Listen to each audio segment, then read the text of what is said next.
Assalamualaikum warahmatullahi wabarakatuh. Alhamdulillah alladzi hadana li hadza wa ma kunna linahtadiya laula an hadana Allah. Segala puji bagi Allah Jalla Jalaluhu yang telah memberikan hidayah kepada kita.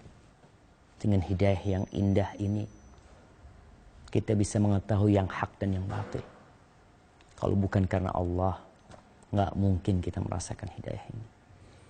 Allahumma salli wa sallim ala Sayyidina Muhammad. Amma ba'd. Jamaah rahmakallah. Kita jadi prihatin dengan peristiwa pemboman yang terjadi di berbagai tempat. Salah satunya yang terjadi di Surabaya. Ada 3 gereja yang dibom, ada beberapa yang tewas, dan banyak yang luka-luka. Apakah hal yang seperti itu masuk dalam agama Allah? Pelaku tatkala melakukan itu, melakukan bom bunuh diri, dia berpikir dia akan masuk surga, akan diampuni dosa-dosanya dengan awal tetesan darah. Tapi memang menghadapi orang yang memiliki pemikiran menyimpang itu berat. Dan tugas pemerintah berat sekali menghadapi kelompok-kelompok teroris seperti ini. Tahukah engkau siapa yang membunuh Ali bin Abi Thalib? Abdurrahman bin Muljim. Ketika dia membunuh Ali bin Abi Thalib radhiyallahu taala anhu, dia berharap masuk surga.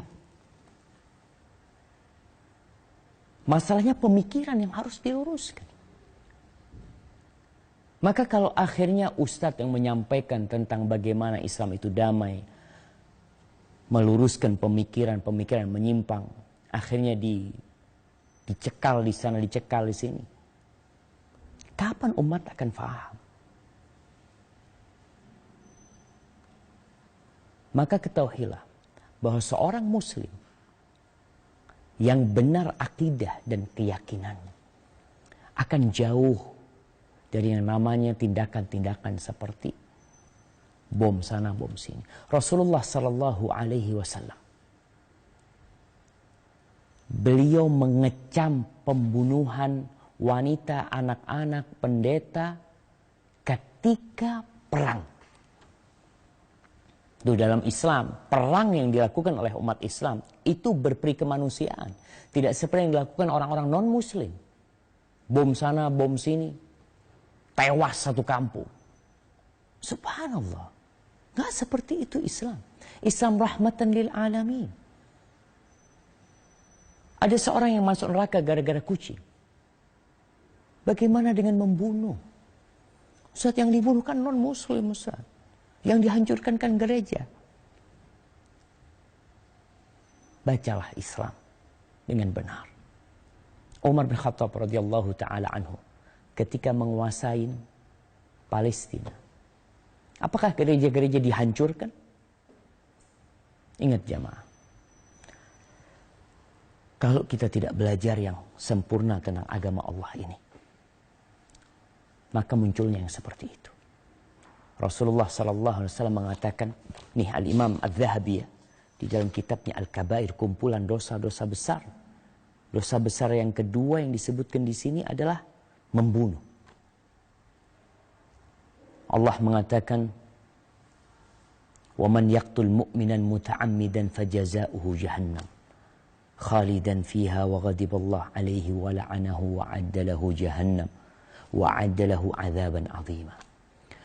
Barang siapa yang membunuh seorang mukmin dengan sengaja, maka balasannya adalah neraka jahanam, kekal di dalamnya, dan Allah murka kepada dia dan jadi laknat, dan Allah menyediakan bagi dia azab yang besar. Ya Ustaz, kan ayatnya jelas buat orang yang beriman, Ustaz. Ini kan yang dibunuh bukan orang beriman. Subhanallah nih. Nabi SAW bersabda dalam hadis yang diriwayatkan oleh Imam Bukhari, Imam Zahabi mengatakan, "Man qatala mu'ahadan lam yarah raihatal jannah, Wa inna raihata latujadu min masirati arba'ina aman. Barang siapa yang membunuh orang kafir yang dalam perjanjian. Orang kafir yang dibunuh. Bukan orang muslim. Jelas nih hadisnya. Maka dia tidak akan mencium bau surga. Tapi dia berharap masuk surga. Maka belajar. Sesungguhnya aroma surga itu tercium dari jarak 40 tahun perjalanan.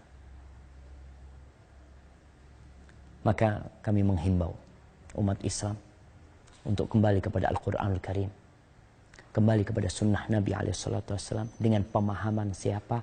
Dengan pemahaman para sahabat Nabi. Tidak dengan pemahaman fulan dan fulan.